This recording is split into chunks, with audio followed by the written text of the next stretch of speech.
Hello.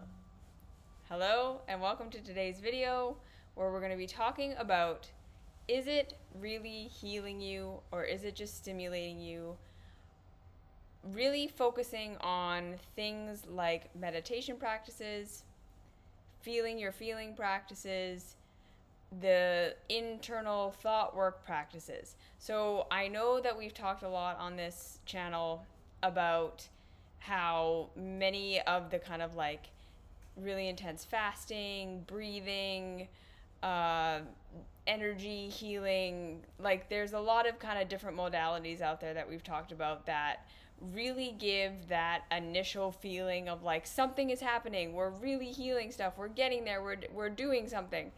And we've talked about how that just like overstimulation of the nervous system that really drives us to these like really intense places where we cry and we have these big emotional releases or we have these big physical reactions, and we really think that this is healing us when really it's just stimulating our nervous systems and driving us to that place of our bodies totally freaking out, and then having that kind of pleasure release on the other side that makes us feel like, oh my god, I've had a revelation, or my life is different. And then we realize we can't integrate and it doesn't actually change our lives and all that stuff. We've talked a lot about that kind of more obvious nervous system stimulation stuff a lot here. So today I'm wanting to talk more about the stuff that's not so obvious and the things that can really look a lot more innocent and a lot more like, well, no, like this must be healing work. This must be doing something because I'm not jumping around. I'm not being overly stimulated. I'm not on plant medicine. I'm not fasting. I'm not doing anything extreme. So these things must be healthy. These things must be doing something for me. And then again, really taking our time and doing these things with as much earnesty and as much effort as possible, and still feeling like we're not making progress and feeling like we're not getting anywhere and feeling like we're just looping and looping and looping in our trauma and looping in our feelings and all that stuff. So that's more what I'm going to be talking about today, is the more subtle ways that we can just be in nervous system stimulation instead of like actual healing and actual growth, and how that can look and what to look out for. So now, before we get into that, I want to just say again, if you enjoy this content, if you're finding this helpful, that I highly recommend you check out the Mystery School, because that is something. Ooh, sorry. That is something that really supports me being able to do these free things and to make as much content as I do without charging anything. And also, I just think it's a really great thing. It's a very deep program. There's already 4 complete curriculums in there at the time of this recording, and I'm adding a 5th as we go right now. And we meet every month. We have a private community, and it's just like a really great place to take this work deeper and to do it not on your own. So if that's something that you're looking for, I highly recommend that you check it out. There we go. And then last thing I just want to touch on before we move on, because I just know it's a thing and it's an ongoing thing. Just touching on my health a little bit. So I am now 3 months post-op, and what they say about abdominal surgery is that it usually takes about 6 months to recover from surgery. So I kind of feel like I'm starting the clock at recovery now, even though it's already been 3 months, because the first 3 months after surgery were totally crazy in my life, and I just really didn't get the time to rest and to heal, and to recover the way that I really probably needed to. We ended up having to move 3 times, and we just had a lot going on in our personal life that we just really didn't have any control over. And it was, I will be very honest, really, really rough. And there were definitely days and definitely times where I felt like maybe the surgery was not worth it and it had just made things worse, and where I don't know, it was a really tough 3 months. And I am now, just 3 months later, starting to feel like a human again, starting to feel like a person again. And so I kind of finally have a little bit more stability in my life, and also just like the 7 months sort of leading up to the surgery were also really intense. It was like a lot of just things happening that, again, like in my personal life, there were a lot of things going on, and my health was just kind of spiraling out of control, and we didn't know what was going on. And it's just been like a really, really intense last 7 months. So I appreciate the concern and kind of looking at me and being like, hey, you don't look like you're gaining weight and you don't look like you're getting better. And I totally empathize with that, and I understand the concern. And I just want to let you know that, yeah, like, right, it's been really, really hard, and gaining weight has been challenging. And I'm hoping that that's going to start to change now that I'm resting more and actually being able to recover more. But I appreciate your kindness and I appreciate your concern. But also just any kind of mean comments that I get about my appearance and stuff, I'm probably just going to be deleting them. Like, I really don't like doing that, because I don't want to make it look like I'm hiding something, but I'm kind of trying to be as honest as possible in that, yeah, it's just been really hard and I haven't been able to recover in the way that I hoped that I would. And abdominal surgery is a really huge deal.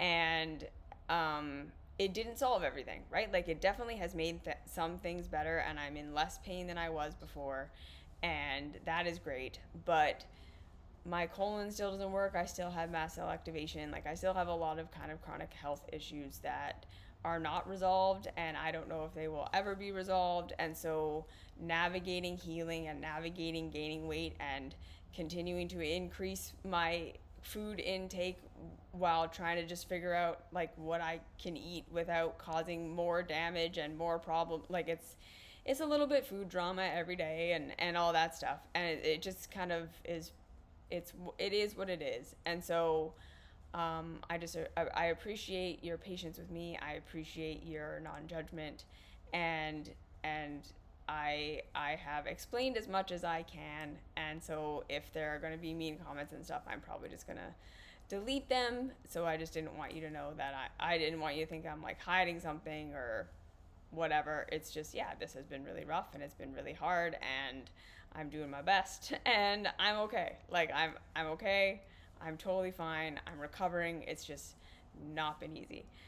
Anyone who's ever been through surgery, you probably know. It's not easy. So just kind of putting that out there. Thank you again for your patience and your concern, and I'm just going to keep showing up here and doing my work and being whatever. And I'm sorry if I don't look great. Some days I probably am not doing great, but that's okay because, right, I've been chronically ill my whole life. I'm absolutely used to working when I don't feel great. I'm going to show up anyways. So that's where we're at, and that's that. Okay.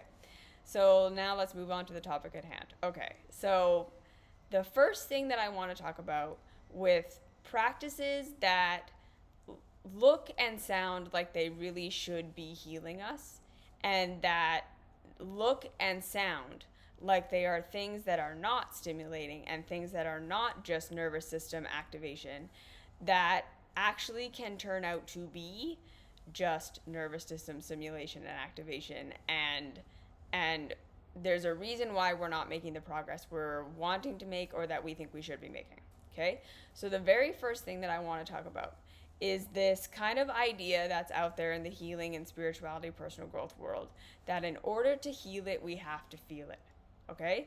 So there's a big movement going on right now about somatic experiencing and sitting with our emotions and being with our emotions and allowing ourselves to experience our emotions and not pushing our emotions away and not pushing them down, and doing that work of sitting and feeling what we're going through, right?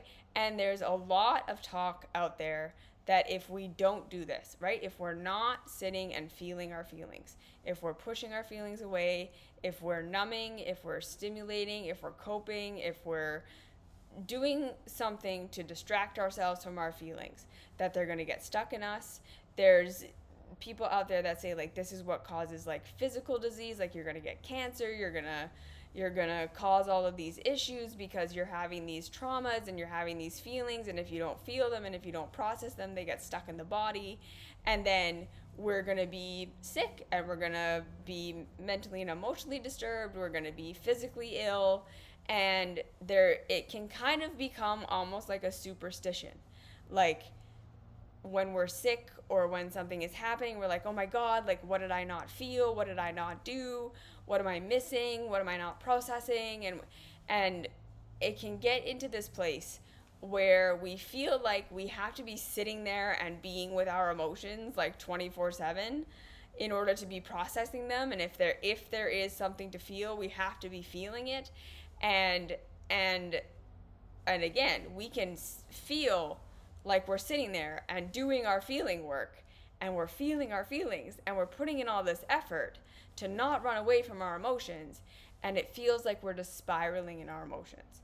It feels like we're just feeling and feeling and feeling, and there's all this activation in the body, and there's all of this sensation, and it's overwhelming, and it never reaches that point of like crescendo and then comes down.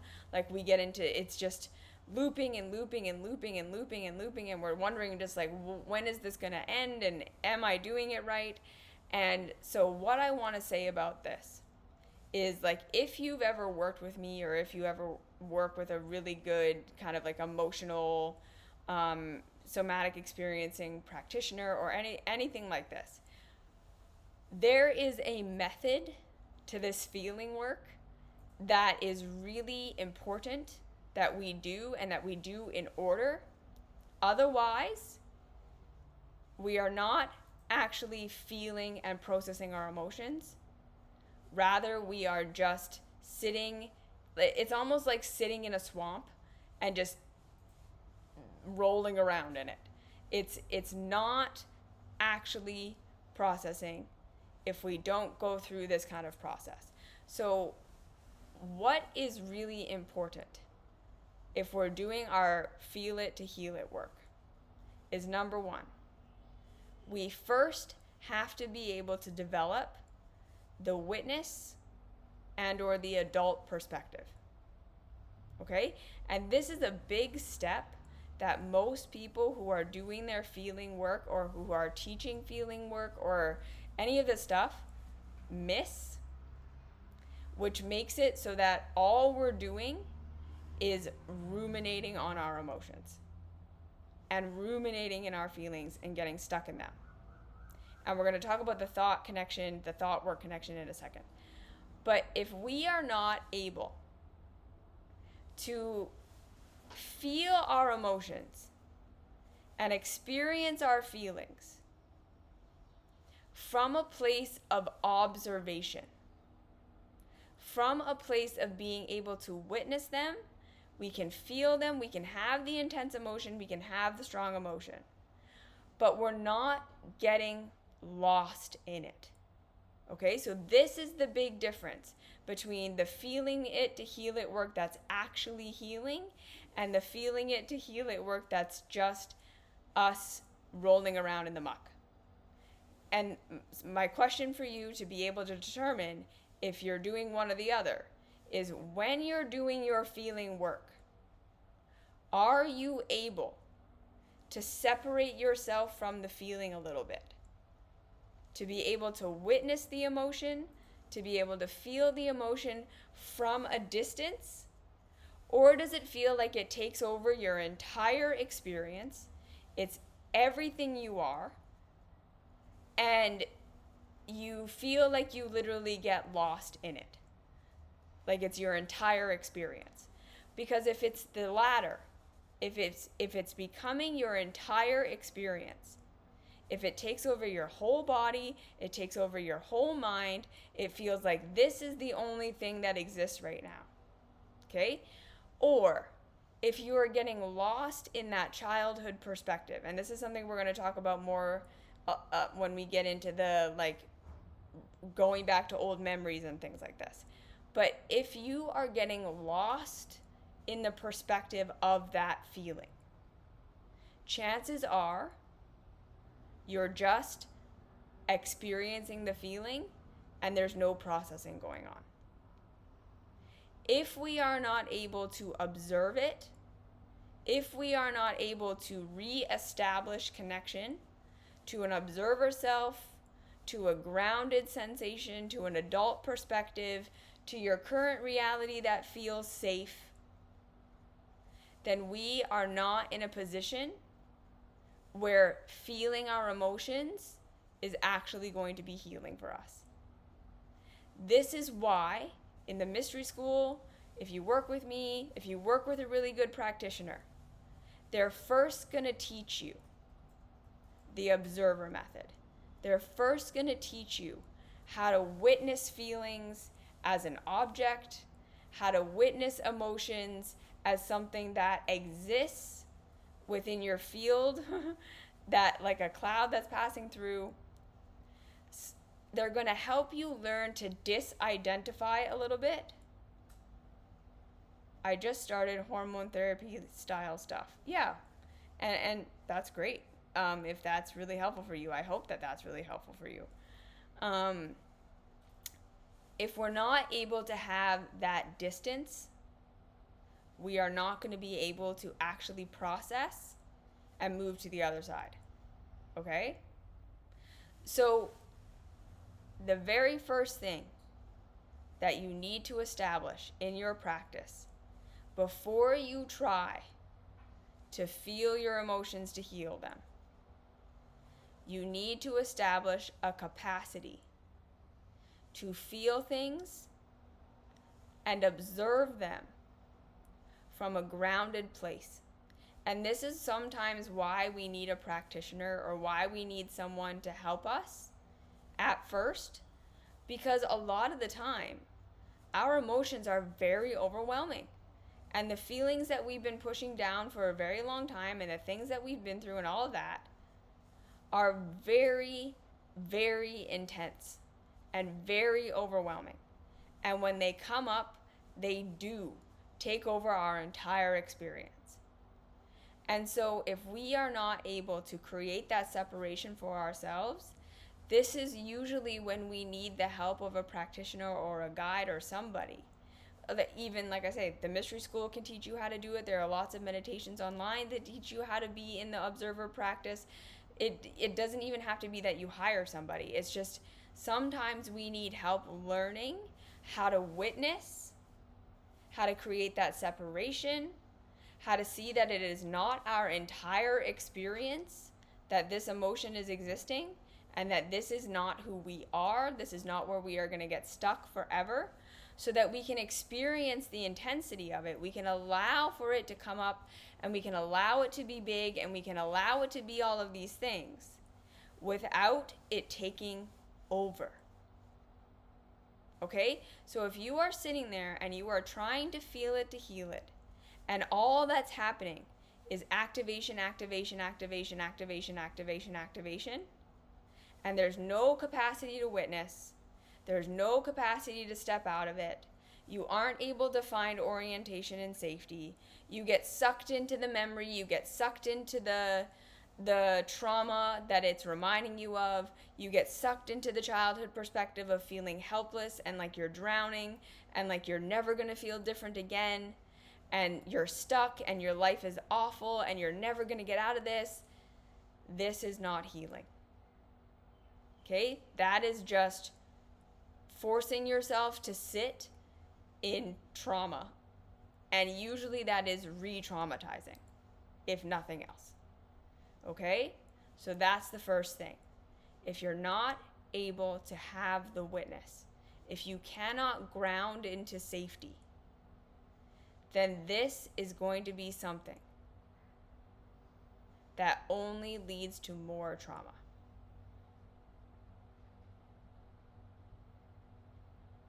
Okay? Second thing. The next thing that I really want to talk about is very similar. When we're doing our thought work, okay? Again, a lot of us have been taught we need to do this cognitive behavioral therapy, right? This questioning our thoughts, questioning our stories, noticing how our stories feel in our bodies, noticing the sensations that come up when we think our thoughts. And when something feels terrible, we know that it's not true. When something feels good, we know that there's elements of truth to it. And learning how to explore and question our narratives, to question our perceptions in the process of being able to figure out truth and figure out what we need, and to heal these kind of repetitive thoughts that a lot of us have about life that are, again, keeping us stuck and keeping us in pain. But again, my first thing here is this. If you are doing your thought work and you are doing your questioning work, and all of your thoughts and all of your stories are shame, blame, and guilt based. There's something wrong with me. I'm doing something wrong. I'm failing. I'm not doing good enough. The reason I'm in pain is because I fucked something up. I need to figure out how to fix myself so that I'm not this way anymore. And we're just looping in our shame, blame, and guilt stories. That is not healing. Okay? And I've talked so much about this on this channel. And I will tell you, again, I work with people sometimes every single week. And we work on thoughts. And the instinct to go to blame, shame, and guilt every time we're feeling pain, when we're feeling an emotion, when something is coming up, is usually so strong in most of us that, number one, we don't even recognize that we're doing it. We're not even aware that we're in a shame, blame, or guilt story because it's so familiar. It's so habitual. It's literally the filter that we walk around with 24/7 that we don't even notice when it's there. It just makes perfect logical sense to us that when we think our shitty thoughts about ourselves, that they must be true. And then this teaching of if it feels like shit, it's probably false, goes over our head. Because oftentimes when I ask people, okay, you just said, I'm doing this thing wrong and I'm shitty and I'm terrible. How does that feel? The most common response that I get is, it feels true. And I say, okay, what about it feels true? And what they mean is, they mean that it feels familiar. This is the thought that I always think. It makes perfect sense to me that this is a shitty part of myself, that this is a bad habit, that this isn't what I should be doing, that my pain is my fault, that if I could just be different or if I could just do different, things would be better, right? And these are patterns and thought and belief patterns that we developed in childhood. Because remember, when we were children, we did not have adult autonomy.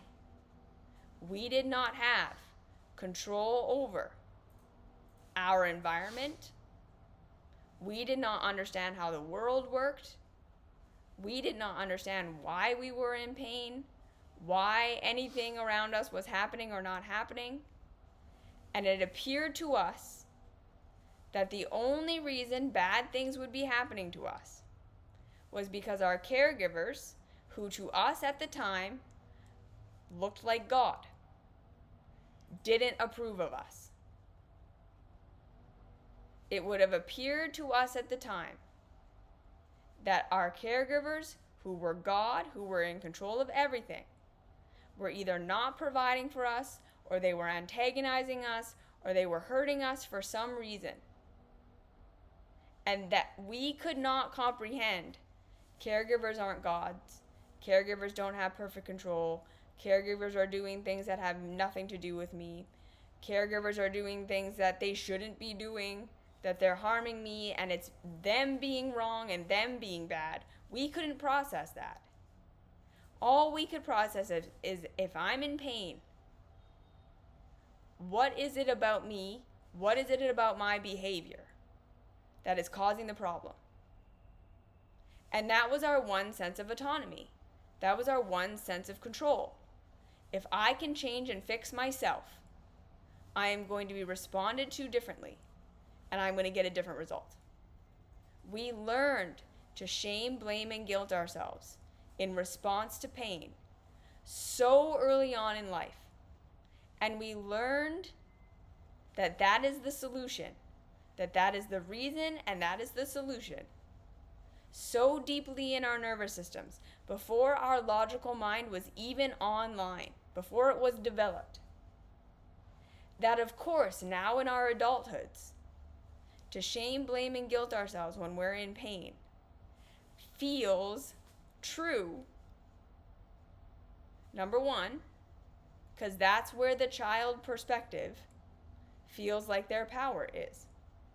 We want it to be true on some level, that we are fucked up, that our pain is our fault, that we did something wrong. Because if that's true, that means the one thing we have perfect control over, ourselves, is the solution to everything. If I can fix myself, I can make all my pain go away. We want that to be true on a level because it makes us feel like we're in control, right? Because if the real reality is I'm in pain and it's not my fault, a lot of us interpret that to mean, well, then I have no control over it. That's outside my control. There's nothing I can do about it. And then I'm going to be stuck in pain forever. We have black and white thinking. So a lot of us, like I say, go into shame, blame, and guilt in our thought work. And then we just loop around. What's wrong with me? What should I be doing different? How can I fix myself? What should I be doing to, make this different and all this stuff based on, right? We're trying to come up with solutions. We're trying to come up with new thoughts. We're trying to come up with new ways of thinking from a faulty foundation. What's wrong with me? What am I doing wrong? What can I do to fix myself? Right? And then from that place, we find our self-help modalities. We find our diets. We find our spiritual wellness. You can fix your broken brain. You can fix your broken thoughts. You can manifest. You can become more positive. You can do all this stuff. And we go down all these rabbit trails. And it feels true because it all plays into that same false understanding that the reason we're in pain is because we are doing something wrong. And we are to blame. And if we just fix ourselves, we can fix everything. And we don't even recognize it, and we don't catch it. So we think we're doing healing things. We think we're making choices from a good feeling place. It feels good to think that I'm going to fix myself with this meditation practice. It feels good to think that I'm going to fix myself with this self-help modality or whatever it is. It feels good because it feeds right into that childhood perspective that says, if I am in pain and I figure out what I'm doing wrong to cause that pain, I can fix it and then I won't be in pain anymore. But that is not healing. So the first thing that we work on, usually over and over and over again, in the mystery school, in your work with me, is recognizing those patterns. So the first things first, we go into that shame, blame, and guilt story. And I say, how does that feel? And they say, it feels true. It feels familiar, is what they mean. But then I get them to slow down and feel how it actually feels in their body to think that thought. I'm broken, I'm shitty, I just need to do this thing, I just need to do this better, maybe if I go down this road, blah, blah, blah, blah, blah.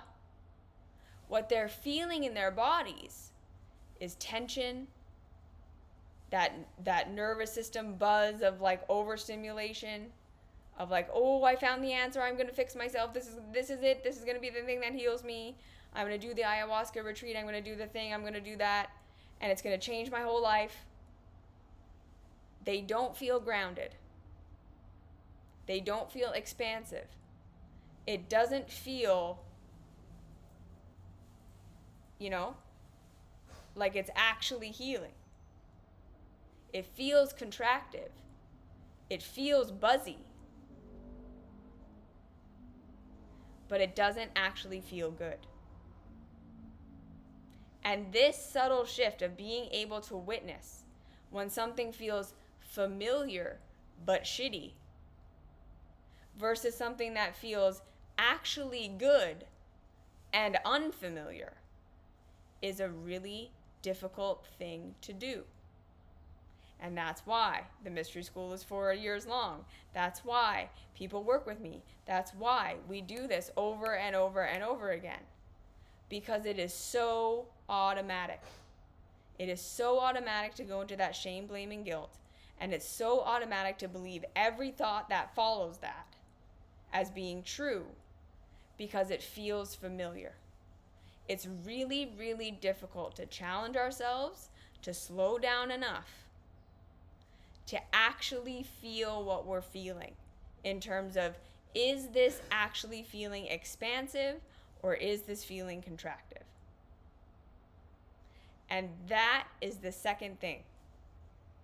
That is the difference between doing work that's actually going to heal us and doing work that's just keeping us stuck in our loops. So if we're starting from shame, blame, and guilt, and then finding paths and finding solutions and finding steps that are based on fixing ourselves, I guarantee you, we're just going to keep doing stuff. We're going to keep playing people. We're going to keep reading the books, and we're going to keep doing the programs, and we're going to keep doing all this stuff. And we're going to feel like we're putting in all this effort and all this work and all this time. And we're still just stuck in our coping mechanisms. We still feel as shitty about ourselves as we ever have. We don't feel like we're loving ourselves more. We don't feel freer. We have these loops of feeling like I'm going to change my whole world. I'm going to change my whole life. I found the answer, and then it doesn't work. And then we do it again, and then it doesn't work. And then we do it again, and it doesn't work. And we think, WTF, what's going on? And it's because we're continually starting from the wrong foundations. So when we notice those shame, blame, and guilt stories, this is why the first two keys of the self-love path are compassion and curiosity. What if my pain is not being caused by me being shitty, by me being broken, by me doing something wrong? What if there's nothing wrong with my personality or wrong with whatever? So even if in the future I'm going to discover that parts of my behavior and things that I'm doing right now can change in order to make my life better, even if I discover that I do have power to change things that I am doing, to change the way that I'm communicating, to change the way that I'm behaving, I'm going to discover that through a process of having compassion for myself for where I'm at right now, compassion for the responses that I'm having, compassion for the feelings that I'm having and how I'm responding to them, assuming that I have a good reason for believing what I believe and doing what I'm doing. We have to first make ourselves safe, that it's okay that we are who we are and that we are doing what we are doing. We are coping, we are numbing, we are self-sabotaging. Maybe we're shitty to other people. We lash out, we're immature, we fight dirty, we do all these things. But it's not because we're fundamentally broken. It's not because we're fundamentally shitty. It's because we learned somewhere along the way that that's the best way to survive. We learned somewhere along the way that that is the best way to get our needs met, to avoid pain, and to procure pleasure. And we are never going to be able to change our behavior to something better until we witness what it is that our current behavior and our current perspective is grounded in. Why do we see life the way we see life? Why do we respond the way we respond? What are we trying to get? How is what we're doing working for us on some level? That's the curiosity part. So we start with the compassion. I have a good reason for doing this. That doesn't mean I'm going to do it forever. That doesn't mean I'm saying it's the best thing. That doesn't mean I'm saying it's the thing I want to be doing. But we have to understand that, again, in order to understand why we're doing something, so that we can upgrade it by maturing these parts of ourselves, we first have to start with safety and compassion. We grow when we are offered love and safety and compassion. When we are offered judgment and blame and shame, even when we really want to change, and we truly believe that blame, shame, and guilt is going to make us change faster, it doesn't. It stimulates our nervous system into fight, flight, freeze. It makes us feel like we're being attacked. It makes us feel like love is going to go away. It makes us feel like if love goes away, provision goes away. And then our bodies just want to do what they've always done. We want to repeat our patterns because that's what we do when we're afraid. We don't want to do something different. We don't want to grow. We don't want to expand. As much as our minds might want to, our bodies and our nervous systems say, threat, I'm not safe, repeat your pattern. Do what you've always done. Because that's the thing that's worked in the past to keep you safe. So if we really want to change our behavior, if we really are looking at what we're doing and how we're perceiving things, and we can tell it's not in alignment with truth, we have to start with compassion. We have to start with safety, with making ourselves safe and looking at what have I been through that caused me to see the world this way? What have I been through that taught me that this is the only way to respond to conflict? That taught me that this is the only thing that could be happening when someone says this or when someone does that. When I'm in my hypervigilance, when I'm overanalyzing everything that everybody does, when I'm codependent, when I'm withdrawn and I can't open up to anybody and I'm overstimulated and all this stuff. Why? What's going on for me? What happened in my past that taught me that this is how to be? And how can I have compassion for this person who learned that I had to be this way? That is where we start. And then we start to get curious again about what our current behaviors are doing for us, how our current perceptions may not be true, and how we can start to shift them from this place of self-compassion. What am I wanting? What am I needing? What's happening that feels bad? What am I not getting that I want to get? What am I getting that I don't want? These are the questions we want to start to ask ourselves. And how can I then support myself in seeing things a little bit different? So then again, it comes back to being able to step into the adult perspective. Because a lot of the time, when we're in our worst behaviors, what we're really doing is getting trapped in the childhood perspective. This is my only option. This is my only power.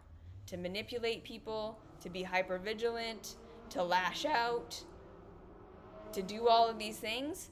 We're in childhood perspective. We're in childhood fear. We're in childhood shutdown. We're in childhood fight or flight. And we're working from a place of immaturity. We're not working from a place of being bad. We're not working from a place of being evil, right? Just like little children are not manipulative. They're not bad. They are trying to get their needs met, and they are trying to figure out how to get their needs met in a world they don't understand. They are expressing big emotions they don't know how to process. They are expressing big feelings and big thoughts, and they are responding to their environment that doesn't make sense to them. And they're doing the best they can within that. And we need to give ourselves the same kind of benefit of the doubt. That's why we're doing what we're doing. So from that place of love and support and compassion is where we then can start to slowly, over time, mature our behavior, or start to figure out how we need to change our environment to be better for us. Because sometimes we're going to recognize that the reason we're reacting and responding the way that we are is not because we are broken, it's not because we are bad, wrong, and shameful, but because the way society is set up, because the way our relationships are set up, because the way of culture is set up is hurting us. And it's normal. So it looks like this is how it should be. And then we're reacting and responding to it like it's hurting us and thinking there must be something wrong with me. So I got a comment here. A Native woman named Claudia Black taught us in Native class that women go to the teepee on the edge of the tribe during her moon, period. And this kind of leads into what I'm sort of talking about here. There are lots of aspects of our culture that teach us to work beyond our physical capacity, that teach us to separate ourselves from our emotions, that teach us to separate ourselves from our empathy, and that make us hyper-individualistic and separate us from community. These things all cause us pain. These things all cause us stress. These things all cause us to go into coping, numbing, self-sabotaging. They cause big feelings. And instead of us being able to identify that we are reacting and responding to the pain of living in normal culture, we blame, shame, and guilt ourselves. We try to fix ourselves. We go on our self-help stuff. Instead of recognizing, no, it's not me. I'm not broken. I'm not wrong. I'm not shameful. Culture is messed up. The way we're doing things isn't supportive. Right? Women, people who bleed, going and separating themselves during that time, that's an incredibly healing and important thing. And now in our culture, right, it's all hide it, pretend it's not happening, keep working, it's embarrassing. Is there any wonder that we feel so stressed and burnt out all the time? Like we're literally being taught to just ignore our bodies for the sake of productivity, for the sake of keeping going. And then we wonder why we're stressed and burnt out and cope and numb and sabotage. And we think there's something wrong with us. And it's like, no, you're reacting and responding exactly how you should be reacting and responding to a culture that is not supportive of your health. These practices, these things we used to do, these communities we used to have, that's what our nervous systems evolved to expect. That's what our nervous systems evolved to perceive as safety. And we don't have that anymore.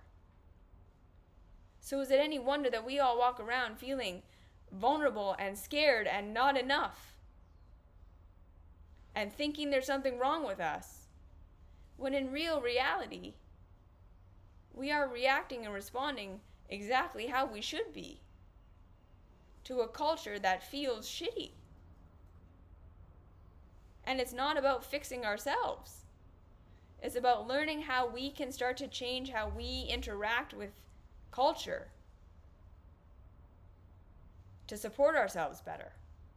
And we can't figure that out if we're just stuck in shame, blame, and guilt. Okay? So thought work.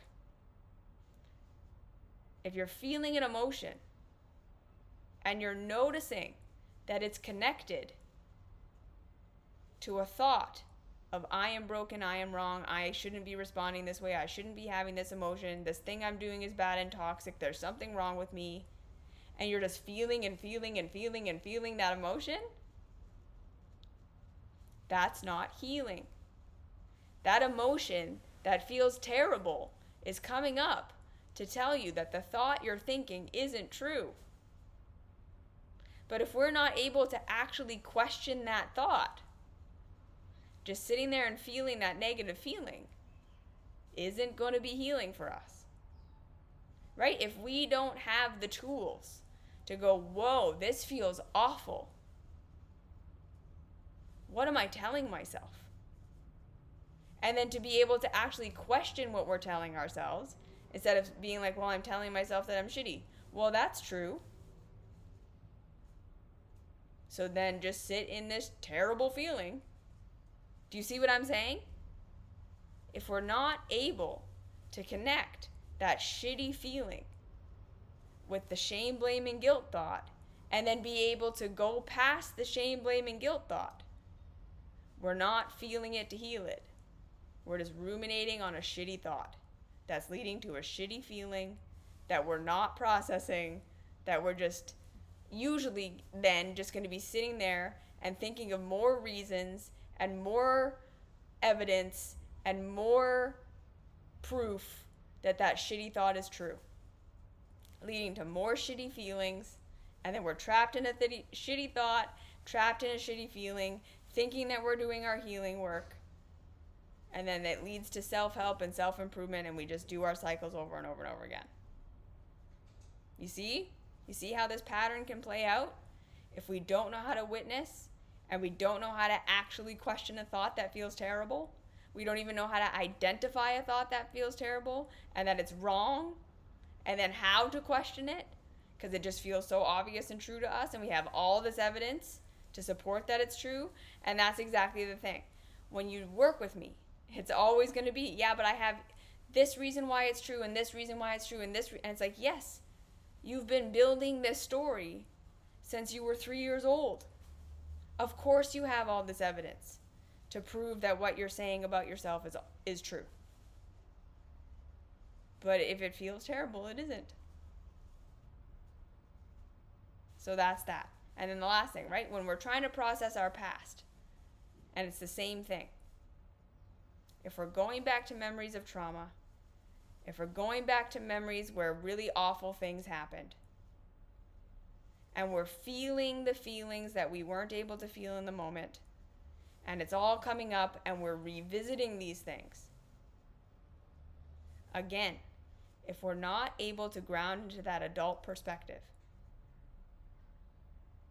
if we're not able to bring ourselves back into safety, if it feels like that little inner child is who we become when we go into that memory, and we lose all connection to the observer, we lose all connection to the adult self, we lose all connection to our adult capacity now, we are not going to be healing anything. We're just going to be reliving a trauma, going back into that flashback state of I'm a child who does not have control, who's trapped in this situation, and there's nothing I can do. We're going to be stimulating ourselves and freaking ourselves out, reliving a trauma and getting stuck in it. Okay? There should be absolutely no regression work, going back into the past work, feeling things we haven't been able to feel, and processing things we haven't processed yet. If we are not first truly grounded in our capacity to stay in our adult perspective, to orient to safety and to come back to this moment where our adult self and this feeling of power can support us through that. And I would even go so far as to say, if you are in a situation where you can't find safety in your current reality, okay, if you orient to your current situation and it also stresses you out, it scares the shit out of you, you don't feel safe, secure, or connected here either, this is not a good time to do processing work. This is not a good time to be doing processing work. If you're currently in a state of trauma, if you're currently in a state of overwhelm, and you're not able to find safety here, it's probably not a great time to do past work. If you're noticing that you're in like a flashback, right? If you can start to notice that, like, whoa, I'm being pulled into the childhood perspective by things that are happening in my current reality. But I have adult power now that I didn't have back then. What is happening right now isn't like it was back then, because I'm not a child like I was back then. Right? We can be in a situation where things are shitty right now, and things are hard right now, and things are overstimulating right now, and things are scary right now. But if we feel like that's sucking us into the childhood perspective, that's a flashback, right? If we don't feel like we're like, yes, okay, this is shitty, and I feel vulnerable to people, and I feel upset by what's going on, but I'm getting triggered into fight or freeze or your childhood coping mechanisms. Again, that's usually flashback. That means we're being sucked into the childhood perspective, and we're no longer able to ground into our adult capacity and our adult reality, where we now have power and autonomy that we didn't have back then. And so learning how to find our power in the present moment, learning how to find our adult perspective in what's happening now, before we try and process what happened back then, is way more important. Okay? Don't worry about trying to process the trauma. Don't worry about trying to process what happened to you as a child. You gotta first work on, when I'm being triggered and stimulated and put into the childhood perspective in the flashback, currently, how do I bring myself back into the adult perspective currently to face what's happening here right now first? We got to triage this, right? We got to bring ourselves back to where we are right now. And then we can start to deal with the stuff that came before. When we're able to be in our adult perspective and find safety and find orientation that feels good, now we can pull ourselves out of a flashback. We can come into our adult perspective.